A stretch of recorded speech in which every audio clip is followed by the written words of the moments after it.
আন্তর্জাতিক মহাকাশ স্টেশন 10 মাস ধরে আটকে আছেন মার্কিন নভোচারী বুজ উইলমোর ও সুনিতা উইলমাস।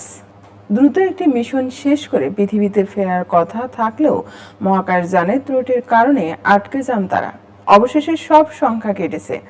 বুজ ও সুনিতা পৃথিবীতে ফিরছেন, বুধবার ফিরতে পারেন তারা। সোমবার 17 মার্চ মার্কিন মহাকাশ সংস্থা নাসার পক্ষ থেকে তাদের ফেরার দিনক্ষণ জানানো হয়। এছাড়া তাদের ফেরার বিষয়ে তোড়জোড় শুরু হয়েছে। নভোচারীদের ফেরাতে মার্কিন মহাকাশ সংস্থা নাসা ও স্পেস এক্স একটি মিশন পরিচালনা করছে।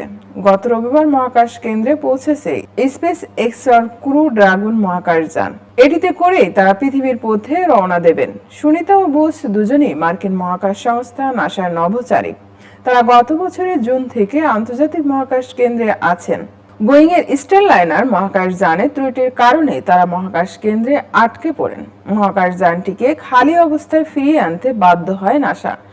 এমন অবস্থায় আটকে পড়া দুই নভোচারীকে ফিরিয়ে আনতে গত বছর থেকেই নানা পরিকল্পনা করতে শুরু করে নাসা। গত জানুয়ারিতে মার্কিন প্রেসিডেন্ট হিসেবে ডোনাল্ড ট্রাম্পের দায়িত্ব নেওয়ার পর তিনি দুই নভোচারীকে ফিরিয়ে আনার উপর জোর দেন। তাদের ফিরিয়ে আনতে নাসার তৎপরতার অংশ হিসেবে ক্রু 10 মিশনের ফ্লাইটে তাদের ফেরানোর উদ্যোগ নেওয়া হয়।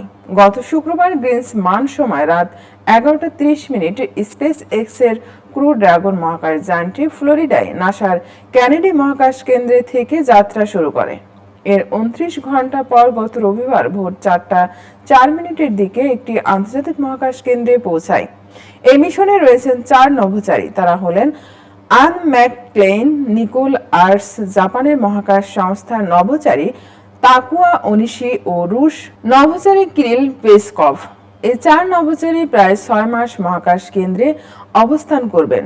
সুনিতা, বুজ সহ আন্তর্জাতিক মহাকাশ কেন্দ্রে থাকা 7 নভোচারী তাদের স্বাগত জানান। এখন নভোচারী অদল বদলের অংশ হিসেবে ক্রু 10 এর ওই ফ্লাইটে করে সুনিতা ও বুজ ফিরবেন। তাদের সঙ্গে থাকবেন নাসার নভোচারী নিক হেগ এবং রাশিয়ার নভোচারী অ্যালেক্স দার।